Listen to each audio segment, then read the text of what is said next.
परमेश्वरः गुरुः साक्षात् परं ब्रह्म तस्मै श्री गुरवे नमः। सुग्रीवादियुतं श्रीशं भस्मांगावृतमीश्वरं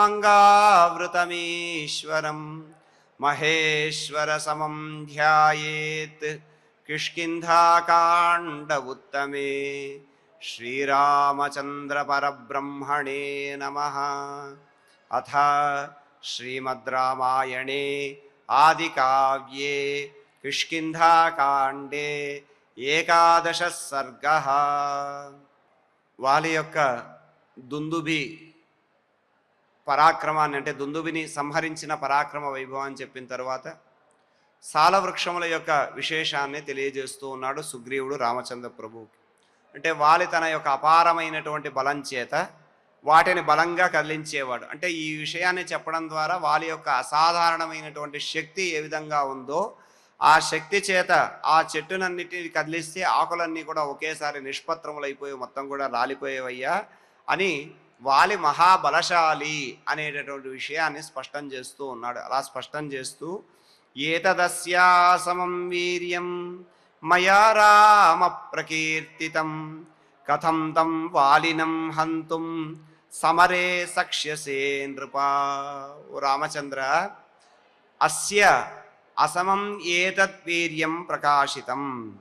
ఇక్కడ వాలి యొక్క సాటి లేనటువంటి ఈ పరాక్రమాన్ని నీకు స్పష్టంగా చెప్పాను. దుందుభి యొక్క కాయాన్ని విసిరేస్తే అదేమో యోజన దూరం పడింది. అలాగే ఈయన ఒక్కొక్క మద్ది చెట్టును కనిపిస్తూ ఉంటే అందులో ఒక్క ఆకు కూడా మిగలకుండగా తన పరాక్రమం చేత బలం చేత అవన్నీ కూడా నిష్పత్రములైపోతున్నాయ్యా. కనుక వాలి యొక్క సాటి లేని ఈ పరాక్రమాన్ని నీకు తెలియజేస్తూ ఉన్నాను అని దుందుభి వృత్తాంతము అలాగే సప్తసాల వృత్తాంతము చెబుతూ ఉన్నాడు. ఇక్కడ ఈ మద్ది చెట్లు అనేటటువంటి వాటి గురించి చెప్పిన తర్వాత అంటే వాలి పరాక్రమం ఎంత గొప్పదో చెప్పిన తర్వాత ఆయన అంటున్నాడు సుగ్రీవుడు, ఓ నృప, ఓ రాజా, ఓ రామచంద్ర, సమరే తం వాలినం హంతుం కథం సక్ష్యసే. ఆ యుద్ధంలో వాలిని నీవు ఎలా సంహరించగలవు, వాలిని సంహరించడానికి నీవు ఏ విధంగా సమర్థుడవు అని అడుగుతున్నాడు. కథం సక్ష్యసే, ఏ విధంగా నీవు సామర్థ్యం పొంది ఉన్నావు అని. అంటే వాలి యొక్క పరాక్రమం సుగ్రీవునికి తెలుసు, రామచంద్రుని యొక్క పరాక్రమం ఇంకా తెలియదు. కనుక రామచంద్ర ప్రభు వాలిని సంహరిస్తాను అని మాట ఇచ్చాడు. వాలిని సంహరించి నీకు రాజ్యాన్ని నీ భార్యను అప్పగిస్తానని చెప్పాడు. మరి అలాంటి ఆ వాలిని నీవు ఎలా సంహరిస్తావయ్యా, ఇంత గొప్ప పరాక్రమం కలిగినటువంటి వాడు కదా.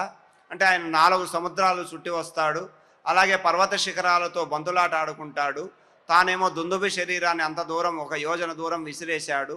ఆ మధ్య చెట్టును కదిలిస్తే ఒక ఆకు కూడా మిగలకుండా నిష్పత్రములైపోతున్నాయి. ఇలా వాలి యొక్క అపారమైనటువంటి బలము వీరత్వము గురించి తెలుసుకున్న తరువాత అతన్ని ఏ విధంగా నీవు ఎదుర్కొంటావు, ఆయన జయించడానికి నీ దగ్గర సామర్థ్యం ఎంత ఉంది అని అడిగాడు సుగ్రీవుడు. ఇక్కడ సుగ్రీవుడు రాముణ్ణి అనుమానించడమో అవమానించడానికో అడగల. వాలి బలం తనకు బాగా తెలుసు. వాలి బలం తెలుసు కనుక ఆ యొక్క వాలి బలం ఎంత గొప్పదో వ్యక్తపరుస్తున్నాడే తప్ప రామచంద్ర ప్రభు వాలి కంటే తక్కువైనటువంటి వాడనే ఉద్దేశంతో ఆయన అనటం లేదు. తనకు వాలి బలం ఏమిటో వాలి యొక్క పరాక్రమం ఏమిటో తెలుసు కనుక ఆ వాలి పరాక్రమాన్నంతటినీ కూడా చెబుతున్నటువంటి వాడై తన సందేహాన్ని వ్యక్తపరుస్తూ ఉన్నాడు కనుక ఆయన ఈ విధంగా అడిగాడు. అలా అడిగి అంటే అపారమైనటువంటి బలం కలిగినటువంటి వాలిని నిగ్రహించడానికి నీవు ఏ విధంగా సమర్థుడవు అనేటటువంటి ఒక సందేహాన్ని వ్యక్తం చేశాడు సుగ్రీవుడు అని. తథా బ్రువాణం సుగ్రీవన్ ప్రహసన్ లక్ష్మణో బ్రవీత్ కస్మిన్ కర్మణి నిర్వృత్తే శ్రద్ధధ్యా వాలినో వధం. ఇప్పటి వరకు రామచంద్రుడికి వృత్తాంతాన్నంతటినీ కూడా చెప్పాడు. వాలికి తనకు ఎందుకు శత్రుత్వం కలిగింది, తర్వాత మాయావిని ఎలా సంహరించాడు, దుందుభి వృత్తాంతం ఏమిటి, ఆయన పరాక్రమం ఏమిటి అంతా చెప్పిన తరువాత తథా బ్రువాణం సుగ్రీవం, మరి నీవు ఈ వాలిని ఎలా నిగ్రహిస్తావయ్యా, నీకు అంతటి సామర్థ్యము ఉందా అనేటటువంటి ఒక చిన్న సందేహం కలిగేటటువంటి విధంగా ఆయన ప్రశ్నించాడు. ఆ మాటలు లక్ష్మణస్వామి విన్నాడు. లక్ష్మణస్వామి విని అనుకుంటున్నాడు ఆయన, లక్ష్మణ ప్రహసన్ అబ్రవీత్, ఒక చిన్న నవ్వు నవ్వాడు లక్ష్మణస్వామి. అంటే నవ్వడంలో నా ఆంతర్యం ఏమిటయ్యా అంటే లక్ష్మణుడు ఈ సుగ్రీవుడి యొక్క వాక్యాన్ని విన్నటువంటి వాడై మాటలు విన్నటువంటి వాడై నవ్వుకున్నాడట. అంటే రామచంద్రుడి యొక్క పరాక్రమాన్ని సరిగ్గా గుర్తించలేకపోయాడే, రామచంద్ర ప్రభు యొక్క పరాక్రమాన్ని గ్రహించలేకుండగా సుగ్రీవుడు వాలి పరాక్రమాన్ని ప్రశంసిస్తూ అలాంటి వాలిని నీవు ఎలా సంహరిస్తావు అని సందేహం వ్యక్తం చేస్తున్నాడే అని ఒక చిన్న నవ్వు నవ్వుకొని, మరి మా అన్నయ్య రామచంద్రుడు ఏ పని చేస్తే నీవు వాలిని సంహరించడానికి రామచంద్రుడు సమర్థుడు అని నీవు నమ్ముతావయ్యా అని అడుగుతున్నాడు. అందుకని ఆయన అన్నాడు, కస్మిన్ కర్మణి నిర్వృత్తే వాలినః వదం శ్రద్ధధ్యాహ. అంటే రామచంద్ర ప్రభు ఏ పని చేస్తే రామచంద్రుడు ఏమి చేయడం ద్వారా వాలిని సంహరించగలడు అని నీకు నమ్మకం కలుగుతుంది అని లక్ష్మణస్వామి ఒక చిరునవ్వు నవ్వుతూ అడిగాడనమాట. అంటే రాముని పరాక్రమం మీద పరిపూర్ణమైన విశ్వాసం కలిగినటువంటి వాడు గనక లక్ష్మణస్వామి ఆ విధంగా సుగ్రీవుని సందేహాన్ని నివృత్తి చేయడం కోసం ఆయన పరీక్షను అడుగుతూ ఉన్నాడు. ఏ పరీక్ష చేయాలో ఆయన ఏమి చేస్తే నీకు నమ్మకం కలుగుతుందో దాన్ని చెప్పు అని అంటూ ఉన్నాడు అనమాట. ఈ విధంగా లక్ష్మణస్వామి మాటలు విని శ్రీరాముడి పరాక్రమంపై ఉన్నటువంటి విశ్వాసాన్ని ప్రకటింపజేస్తున్నాయి లక్ష్మణస్వామి మాటలు. అలాంటి మాటలు విన్నటువంటి సుగ్రీవుడు అంటున్నాడు, తమువాచాత సుగ్రీవః సప్తసాలానిమాన్ పుర ఏవమేకైకశో వాలి వివ్యాధాత్ సచాసకృత్. తమువాచాత సుగ్రీవః సప్తసాలానిమాన్ పుర. ఈయన 7 మధ్య చెట్ల వృత్తాంతాన్ని చెప్పాడు కదా సుగ్రీవుడు. దాన్ని చెబుతూ లక్ష్మణుడు ఈ విధంగా, అంటే ఏ పని చేస్తే రామచంద్రుడు వాలిని సంహరిస్తాడో నువ్వు నమ్ముతావో చెప్పవయ్యా, ఏ పరీక్ష పెడతావో అని అడిగితే ఆ మాటలు విని సుగ్రీవః తమువాచ, సుగ్రీవుడు లక్ష్మణస్వామితో అంటూ, పురా సహ వాలి ఇమాన్ సప్తసాలాన్ ఏవం ఏకైకశః అసకృత్ అథ వివ్యాత అని అన్నాడు. పూర్వం వాలి ఏం చేసేవాడు అంటే 7 మధ్య చెట్లు ఉన్నాయ్యా, వెళ్ళేవాడు తన బలాన్ని పరీక్షించుకోవడం కోసం ఒక్కొక్క మధ్య చెట్టును ఊపేస్తే అవన్నీ కూడా ఒక్క ఆకు కూడా లేకుండా నిష్పత్రాలు అయిపోయేవి. అంత గొప్ప బలం కలిగినటువంటి వాడు. మరి ఈ విధంగా వాలి తన అపారమైనటువంటి బలంతో ఆ యొక్క సాలవృక్షములను అనేక సార్లు కదిలించి వాటిని ఆకులు లేకుండా చేసేసాడు. ఇదే వనాల్ని నశింపజేయడము అని అంటే అందుకనే మతంగ మహర్షి యొక్క శాపాన్ని పొందాడు. వనాలు చక్కగా చిగురించినటువంటి ఆకులతో, చిగురించినటువంటి పళ్ళతో, పుష్పాలతో విరాజిల్లుతున్నటువంటి వనాలకు వెళ్ళి తన బలాన్ని నిరూపించుకోవడానికి కారణం లేకపోయినా అకారణంగా వృక్ష సంపదను ఎవడైతే నశింపజేస్తున్నాడో వాడు మతంగ మహర్షి చేత శపింపబడ్డాడు. కనుక ఈ విధంగా వాలి యొక్క అపారమైనటువంటి శారీరక బలాన్ని తాను ప్రదర్శించడం కోసం ఆ మధ్య చెట్లను నిష్పత్రాలు చేసేటటువంటి వాడు, అంటే వాడి బలం అటువంటిది అని చూపించుకోవాలి. కనుక వాడి బలాన్ని చూపించుకోవడం కోసం కారణం లేకుండా ఆ వృక్ష సంపదనంతటిని కూడా నశింపజేసేవాడు. అలా ఈ అసకృత్ అది కూడా అనేక పర్యాయాలు వాటిని పీడించాడు, ఆ వృక్షాల్ని నిష్పత్రాలని చేశాడు. రామోపి దారయే దేశాం బాణేనైకేన చేద్రుమం వాలినం నిహతం మన్యే దృష్ట్వా రామస్య విక్రమం. మరి రామచంద్రుడు వాలిని సంహరించడానికి ఏం చెయ్యాలి అని లక్ష్మణస్వామి అడిగాడు కదా. అందుకని ఆయన అన్నాడు, రామః ఏషాం ద్రుమం ఏకేన బాణేన నిర్ధారయేత్. రామచంద్రుడు వీటిలో ఒక చెట్టును తన యొక్క బాణంతో చీలిస్తే చాలయ్యా అని అన్నాడు.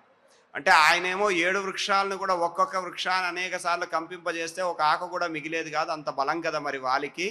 మరి వాలితో సమానమైనటువంటి బలం ఉంది అని రామచంద్ర ప్రభువుకి అంతటి సామర్థ్యం ఉంది అని తెలియడానికి కోసం ఈయనేం చేయాలంటే తన బాణంతో ఏకేన బాణేన, ఒకే బాణం, ఒక బాణంతోనే చీల్చాలి. ఒక బాణం తీసుకొని ఆ బాణాన్ని సంధించి ఒక మధ్య చెట్టును చీల్చేయాలయ్యా. రామస్య విక్రమం దృష్ట్వా, ఆ విధంగా ఆయన ఒక మధ్య చెట్టును చీలిస్తే ఆ రాముని యొక్క పరాక్రమాన్ని చూసి వాలినం నిహతం మన్యే. కనుక వాలి తన పరాక్రమంతో ఏ చెట్లనైతే ఆయన కదిలించి వేసేవాడో ఆ చెట్టులో ఒక చెట్టును రామచంద్రుడు తన ఒకే ఒక బాణంతో దాన్ని చీలిస్తే వాలిని సంహరించగలిగినటువంటి సామర్థ్యం కలిగిన వాడు అని చెప్పి నేను భావిస్తాను అని సుగ్రీవుడు తన సందేహం కోసం పరీక్ష పెడుతున్నటువంటి వాడిగా మాట్లాడుతున్నాడు, సందేహ నివృత్తి కోసం. లక్ష్మణస్వామి అడిగాడు, ఏ పని చేయడం చేత నీకు నమ్మకం కలుగుతుందని. కాబట్టి ఇది కోరుతూ ఉన్నాడు సుగ్రీవుడు. అలా కోరి 7 వృక్షాల్లో ఒక వృక్షాన్ని బాణంతో చీలిస్తే వాలిని సంహరించడానికి కావలసిన పరాక్రమం రామచంద్రుడికి ఉంది అని నేను అనుకుంటానన్నాడు. హతస్య మహిషస్యాస్థి పాదేనైకేన లక్ష్మణ ఉద్యమ్యాత ప్రక్షిపేచ్చేత్ తరసాద్వే ధనుష్యతే. సరే ఆ వృక్షాన్ని మాత్రం ఛేదిస్తే సరిపోతుంది కదా, అంతటితో రామచంద్ర ప్రభువుకు బలం ఉంది కదా అని నేను అనుకుంటాను అని ఆగల సుగ్రీవుడు. ఇంకో మాట అన్నాడు, ఇంకో షరత్తు కూడా పెడుతున్నాడు, ఇంకో పరీక్ష కూడా పెడుతున్నాడు. లక్ష్మణ, ఓ లక్ష్మణ, హతస్య మహిషస్య అస్తి ఏకేన పాదేన ఉద్యమ్య తరసా ద్వే ధనుహూషతే ప్రక్షిపేచ్చాపి. ఇంకో పని కూడా చెయ్యాలయ్యా మీ అన్నగారు. ఏమిటంటే, ఇక్కడ చంపబడినటువంటి ఈ మహిషం అంటే దుందుబి యొక్క కాయం ఇలా పడుంది కదా, అది అస్థిపంజరాలు గుట్టగా ఉంది, ఎముకలు గూడుగా ఉంది. ఆనాడు వాలి యుద్ధం చేసి దుందుబిని సంహరించి దాన్ని విసిరేస్తే వచ్చి ఇక్కడ యోజన దూరంలో పడింది. మహిషం యొక్క అస్థిపంజరం ఏదైతే ఉందో దాన్ని ఏకేన పాదేన ఉద్యమ్య, ఒక పాదముతో దాన్ని ఎత్తి తరసా ద్వే ధనుహూషతే, 200 ధనువుల దూరము అని అన్నాడు. ధనువు అంటే 6 అడుగులు, 200 ధనువులు అంటే 1200 అడుగులు.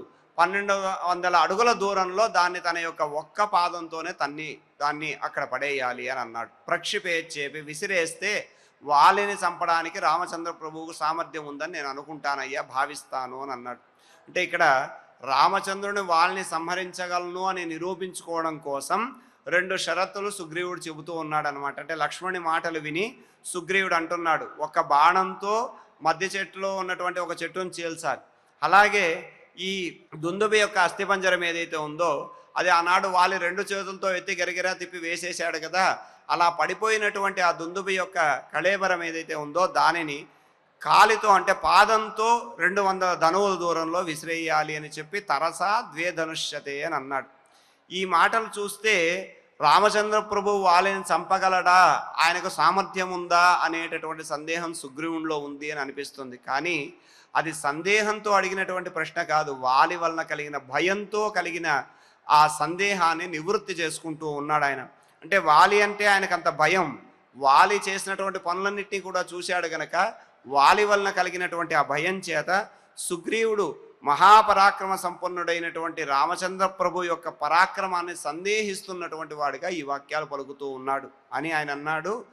ఏవముక్త్వా తు సుగ్రీవః రామం రక్తాంతలోచనం ధ్యాత్వా ముహూర్తం కాకుత్స్థం పునరేవ వచోబ్రవీత్.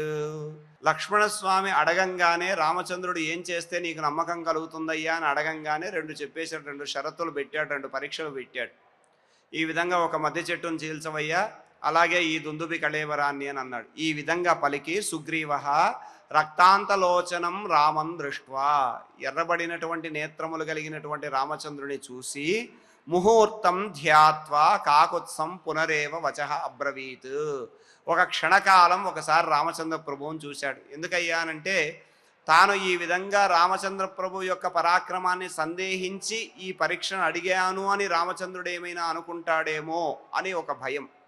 కనుక ఆ భయం చేత ఒక క్షణకాలం రాముని యొక్క బలపరాక్రమాన్ని పరీక్షించడానికి ఇలా అడిగానని రాముడేమని అనుకుంటాడేమో అని చెప్పి ఒకసారి చూసినటువంటి వాడై తిరిగి ఆయన రామచంద్రుడితో ఈ విధంగా మాట్లాడుతున్నాడు. ఎందుకంటే రామచంద్ర ప్రభువు చూడడానికి చాలా సుకుమారంగా ఉన్నాడు, ఆయన యొక్క స్వరూపం చాలా సుందరంగా ఉంది. మరి ఇలాంటి సుకుమారంగా ఉన్నటువంటి వాడు వాలిని సంహరిస్తాడా అనేటటువంటి సందేహం సుగ్రీవునికి కలుగుతోంది. లక్ష్మణస్వామి ఏమో ఏం చేస్తే నీకు నమ్మకం కలుగుతుందని అడిగాడు. కనుక ఈ విధంగా అడిగేశానే అనేటటువంటి ఒక భయం చేత క్షణమాత్రం ఆయన వైపు చూశాడు. అలా చూసినటువంటి వాడై తాను ఒక క్షణమాత్రం రామచంద్ర ప్రభువుని చూసి ఆలోచించుకొని తిరిగి రామచంద్రుడితో ఇలా అంటున్నాడు అని చెప్పి అక్కడ ఉన్న వాక్యాలను చెబుతూ ఉన్నారు. శూరశ్చ శూరఘాతీచ ప్రఖ్యాత బలపౌరుషః బలవాన్ వానరో వాలి సంయుగేష్వపరాజితః. వాలి ఎటువంటి వాడయ్యా అంటే శూరశ్చ శూరమానీచ, ఆయన గొప్ప పరాక్రమం ఉన్నటువంటి వాడు, తానే గొప్ప పరాక్రమం కలవాడు అని అనుకునేటటువంటి వాడు. కనుక శూరుడు అని అనుకునేటటువంటి వాడు, శూరుడైనటువంటి వాడు. ప్రఖ్యాత బలపౌరుష, ప్రసిద్ధమైనటువంటి బలము పౌరుషము ఇవి 2 కూడా కలిగిన వాడు. కనుక వాలి పరాక్రమాన్ని రామచంద్రునికి తెలియజేస్తూ ఉన్నాడు సుగ్రీవుడు. తెలియజేస్తూ వాలి ఇంతవరకు జరిగినటువంటి యుద్ధాల్లో ఎక్కడా ఓడిపోయినట్టుగా లేడయ్యా, ఆయన బలవంతుడైనటువంటి వానరహ వాలి సంయుగేషు అపరాజిత, ఎంతో మంది శూరులు యుద్ధానికి వచ్చారు వాలితో యుద్ధం చెయ్యాలి అని. అలా వాలితో యుద్ధం చేయడానికి వచ్చినటువంటి వారందరినీ కూడా, ఆ శూరులందరినీ కూడా సంహరించాడే తప్ప ఈయన ఎప్పుడూ ఓడిపోలేదు, ఎవ్వడి దగ్గర ఓడిపోలేదు. అపరాజిత, వీడిగా ఓటమనేటటువంటిదే లేదు వాలికి, అపజయాన్ని పొంది లేడు. ఎప్పుడూ కూడా ఏ యుద్ధానికి వెళ్ళినా అవతల శత్రువును వధించినటువంటి వాడే తప్ప తాను ఎప్పుడూ కూడా ఓడిపోయినటువంటి వాడు కాదు. కనుక అలాంటి శూరశ్చ శూరమానీచ ప్రఖ్యాత బలపౌరుష, గొప్పదైనటువంటి బలము పరాక్రమము కలిగినటువంటి వాడు. కనుక అలాంటి వాలిని రామచంద్రుడు సంహరించగలడా లేదా అనే సంశయం ఇంకా సుగ్రీవుడికి తీరలేదు. కనుక ఈ సందేహం ఎందుకు కలిగిందో ఆ కారణాన్ని కూడా చెబుతున్నాడు. అంటే ఈ విధంగా అడిగేశాను కనుక రామచంద్ర ప్రభు ఏమనుకుంటాడో అని భయం కలుగుతోంది. కనుక తనకు ఈ విధంగా అడగడానికి ఉన్నటువంటి కారణం ఏమిటయ్యానంటే, దృశ్యంతే చాస్య కర్మాణి దుష్కరాణి సురైరపి యాని సంచింత్య భీతోహం ఋష్యమూకం సమాశ్రిత. వాలి వలన తాను పొందినటువంటి భయము, వాలి వలన తాను పొందినటువంటి కష్టములు ఇవన్నీ తెలిసినటువంటి వాడు సుగ్రీవుడు. కనుక ఆయన అన్నాడు, సురైరపి దుష్కరాణి అస్య కర్మాణి దృశ్యంతే. దేవతలకు కూడా వాలి చేసేటటువంటి పనులు చేయాలంటే చాలా కష్టమయ్యా, కష్టసాధ్యమైనటువంటి పనులన్నీ కూడా చేశాడు. దేవతలకు కూడా సాధ్యం కానటువంటి దుష్కరమైనటువంటి కర్మలన్నీ కూడా చేశాడు. యాని సంచింత్య భీతహాహం, ఆ పనులన్నింటినీ కూడా తలుచుకుంటేనే నాకు భయం వేస్తుంది. అలాంటి గొప్ప గొప్ప దుష్కరమైనటువంటి పనులన్నీ కూడా వాలి చేశాడు. ఆ పనులన్నీ కూడా తలుచుకొని అహం ఋష్యమూకం ఉపాశ్రిత, అంటే వాలి ఈ సుగ్రీవుడు ఋష్యమూక పర్వతాన్ని ఆశ్రయించడానికి కారణం ఏమిటంటే వాలి భయం. మరి వాలి వలన ఎందుకంత భయాన్ని పొందాడంటే ఆయన చేసేటటువంటి పనులు అటువంటివి. తన యొక్క పరాక్రమం చేత ఆ చేయకూడనటువంటి ఘోరమైనటువంటి దుష్కృత్యాలన్నీ కూడా చేసేటటువంటి వాడు. అలాగే ఈ దుష్కరమైనటువంటి పనుల గురించి ఇవన్నీ దేవతలకు సైతం చేయడానికి కూడా కష్టమయ్యా. అలాంటి పనులన్నీ కూడా చేయడం చేత నేను ఆలోచించి ఆ వాలి నుండి భయపడి ఈ ఋష్యమూక పర్వతాన్ని ఆశ్రయించాను అని అన్నాడు. కనుక ఈ విధంగా వాలి సులభంగా జయించడానికి వీలు కానటువంటి వాడు కదా, అంత గొప్ప పరాక్రమం ఉన్నటువంటి వాడు అని ఇక్కడ రామచంద్ర ప్రభువుకు చెప్పాలి. కనుక ఆ విషయాన్ని చెబుతున్నటువంటి వాడై గొప్ప భుజబలం చేత శౌర్యం చేత ఎంతో మందిని సంహరించాడు. అలా సంహరించినటువంటి ఆ యొక్క వాలి భయం చేత నేను ఈ ఋష్యమూక పర్వతానికి వచ్చాను అని చెబుతూ, తమజయ్యమదృశ్యంచ వానరేంద్రమమర్షణం విచింతయన్న ముంచామి ఋష్యమూకమహంతిమం. తం వానరేంద్రం, ఆ వాలి ఎటువంటి వాడో తెలుసా రామచంద్ర? అజయ్యం, అదృశ్యం, అమర్షం అని 3 మాటలు చెప్పాడు. అజయ్యం, జయింప శక్యము కానటువంటి గొప్ప పరాక్రమం కలిగినటువంటి వాడు. వాలిని జయించాలి అని అంటే ఎంతోమంది వాలితో యుద్ధం చేయడానికి వచ్చేటువంటి వారందరూ కూడా వాలి చేత చంపబడ్డారే తప్ప వాలి ఎవరి దగ్గర ఓడిపోలేదు. కనుక అజయ్యం, వాడిని జయించడం కష్టం. అలాగే అదృశ్యం, ఆ వాలిని యుద్ధంలో ఎదుర్కోవడం కూడా కష్టం. ఎందుకంటే వాలి ఒక బంగారు మాలను ధరించాడు. ఆ బంగారు మాల తన తండ్రి అయినటువంటి దేవేంద్రుడు ఇచ్చాడు. ఆ మాల మహిమ ఏమిటి అంటే ఎదురుగా ఉన్నటువంటి శత్రువు యొక్క బలాన్ని అది నిస్తేజసం చేసేస్తుంది, ఆ తేజోహీనం చేస్తుంది ఎదురుగా ఉన్నటువంటి శత్రువుని. కనుక అలా వాలిని ఎదుర్కోవడం కూడా శక్యం కాదు. అమర్షం, విపరీతమైన కోపం కలిగినటువంటి వాడు. మరి ఇలా ఉన్న విచింతయన్, ఇలాంటి వాలిని గురించి ఆలోచించి ఋష్యమూకం నముంచామి, నేను ఈ ఋష్యమూక పర్వతాన్ని విడిచిపెట్టట్లేదయ్యా అని అన్నాడు. ఈ ఋష్యమూక పర్వతం మీదికి మాత్రమే వాలి రాడు, మతంగ మహర్షి శాపం ఇచ్చాడు. మరి ఈ భూమండలంలో నేను ఎక్కడ ఉన్నా కూడా వెంటబడి తరిమి సంహరిస్తాడు. కనుక మతంగ మహర్షి శాపం చేత వాలి ఇక్కడికి రాడు. అలాగే నేను ఇక్కడి నుంచి బయటికి వెళ్ళలేను. నేను ఇక్కడ ఉంటేనే రక్షించబడతాను. నేను ఈ ఋష్యమూక పర్వతాన్ని విడిస్తే వాలి నన్ను సంహరిస్తాడు. వాలి ఈ ఋష్యమూక పర్వతం మీదికి రాలేడు. కనుక ఈ ఋష్యమూక పర్వతమే నాకు రక్ష, కనుక నేను ఇక్కడ ఉన్నాను అని చెప్పి వాలి విషయం తెలిసినటువంటి వాడు సుగ్రీవుడు గనక వాలి రాని ఈ ఋష్యమూక పర్వతాన్ని వదిలి వెళ్ళలేక తన మంత్రులతో ఇక్కడే ఉన్నాను అనేటటువంటి విషయము, తాను పొందినటువంటి భయాన్ని చెబుతూ ఉన్నాడు. ఇలా భయాన్ని తెలియజేస్తూ తిరిగి అన్నాడు ఆయన, ఉద్విగ్న శంకితశ్చాపి విచరామి మహావనే అనురక్తై సహామాత్యై హనుమత్ ప్రముఖైర్వరై. అహం ఉద్విగ్న. ఉద్విగ్న అంటే గొప్పగా భయం చెందినటువంటి వాడు. ఎవరి వల్ల భయాన్ని పొందాడు అని అంటే వాలి వల్ల భయాన్ని పొందాడు. అలా వాలి వల్ల భయపడినటువంటి వాడై శంకిత సందేహపడుతున్నటువంటి వాడనై అనురక్తై పరై హనుమత్ ప్రముఖై అమాత్యై సహ మహావనే విచరామి. నేను భూమండలమంతా కూడా తిరిగినా ఎక్కడా నాకు రక్షణ లేదు గనక ఈ ఋష్యమూక పర్వతం మీద హనుమంతుడు మొదలైనటువంటి 4 మంత్రులు ఉన్నారు నాకు. వారి యొక్క స్నేహభావం చేత వారు నన్ను నిరంతరము కూడా రక్షిస్తూ ఉంటారు. నా పట్ల ఉన్నటువంటి స్నేహభావం చేత హనుమంతుడు మొదలైనటువంటి ఉత్తమ మంత్రులతో కలిసి నేను ఈ మహావనంలో సంచరిస్తున్నానయ్యా అని అన్నాడు. అంటే మనసులో వాలి భయం ఉంది. మనసులో వాలి భయం ఉన్నప్పటికీ కూడా ఈ పర్వతం మీదకి వాలి రాడు గనక ఆ మంత్రులతో పాటు నేను ఇక్కడ ఉన్నాను. వారు నాపై అభిమానం కలిగినటువంటి వారు, అనురక్తై అని అన్నారు. అనురక్తై అంటే వారు స్నేహభావము అభిమానం కలిగినటువంటి వారు. అలాగే పరై శ్రేష్టమైనటువంటి వారు, వానర శ్రేష్ఠులైనటువంటి వారు. ఈ విధంగా వారు నన్ను అన్ని విధాలుగా రక్షిస్తూ ఉండగా ఋష్యమూకాన్ని విడిచితే వాలి నన్ను సంహరిస్తాడు గనక నేను ఈ ఋష్యమూక పర్వతం మీదే ఉండి నా ప్రాణాలని వీరి యొక్క సహాయంతో కాపాడుకుంటూ ఉన్నానయ్యా అని చెప్పానంటున్నాడు. ఈ విధంగా ఇక్కడ సుగ్రీవుని యొక్క మాటలు గమనిస్తే వాలి తీవ్రమైనటువంటి భయానికి, వాలి భయానికి గురైనటువంటి వాడు గనక వాలిని తాను ఏ విధంగానూ ఎదుర్కొనలేడు, వాలి గొప్ప పరాక్రమవంతుడు అని ఆ మనస్సంతా కూడా ఆ వాలి భయం నిండిపోయింది. అలా భయంతో ఉన్నటువంటి వాడి పరిస్థితి ఎలా ఉంటుందయ్యా అనంటే వాడికి అనుమానం పెరుగుతుంది. ఎదుటగా ఎవరైనా వచ్చి సహాయం చేస్తామనన్నా వీళ్ళు మనకు సహాయం చేయగలరా అనేటటువంటి సందేహం కలుగుతుంది. అంటే సుగ్రీవుని మాటలు కూడా అలాగే ఉన్నాయి. తీవ్రమైనటువంటి భయానికి లోనై ఉన్నాడు. అలా తీవ్రమైనటువంటి భయానికి గురైనప్పుడు మనసంతా కూడా అనుమానంతో నిండిపోతుంది. అలా మనసంతా కూడా అనుమానంతో నిండిపోయి ఉన్నటువంటి వాడి స్థితి ఎలా ఉందో సుగ్రీవుని స్థితి అలా ఉంది. అందుకనే రామచంద్ర ప్రభుని సందేహించినటువంటి వాడిగా మాట్లాడుతున్నాడు. ఆయన పరాక్రమాన్ని సందేహించినటువంటి వాడిగా మాట్లాడి వాలి యొక్క పరాక్రమాన్ని గొప్పగా ప్రశంసిస్తూ ఉన్నాడు. అందుకని భయం నిండిపోయినటువంటి మనస్సు ఎలా ఉంటుంది అనంటే ఎవడైనా సహాయం చేస్తామని వచ్చినా వీడికి అంత సామర్థ్యం ఉందా, వీడికి అంత బలం ఉందా అనేటటువంటి అనుమానమే కలుగుతుంది తప్ప మనకు సహాయం చేద్దామని వచ్చారు, వీరు మనకు సహాయం చేస్తారు అనేటటువంటి భావన రాదు.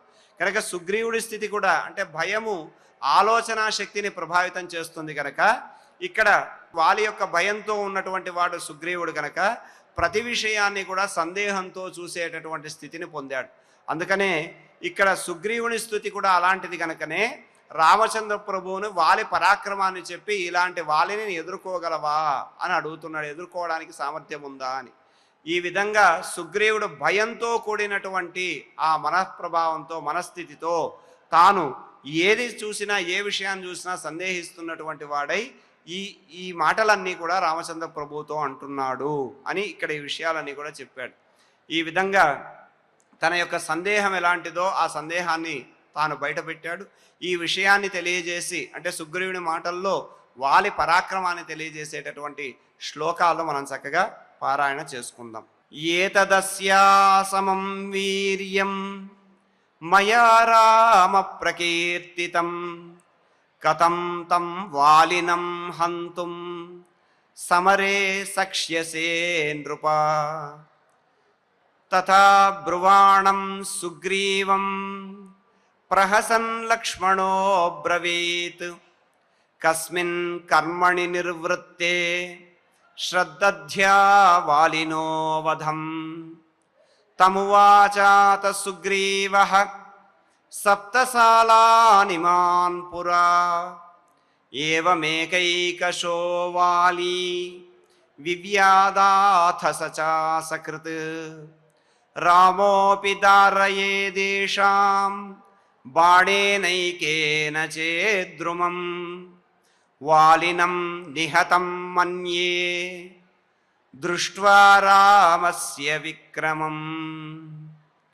హతస్య మహిషస్యాస్థి పాదేనైకేన లక్ష్మణ ఉద్యమ్యాత ప్రక్షిపేచ్చేత్ తరసా ద్వే ధనుష్యతే ఏవముక్త్వా తు సుగ్రీవః రామం రక్తాంతలోచనం ధ్యాత్వా ముహూర్తం కాకుత్స్థం పునరేవ వచోబ్రవీత్ శూరశ్చ శూరఘాతీ చ ప్రఖ్యాత బలపౌరుషః బలవాన్ వానరో వాలి సంయుగేష్వపరాజితః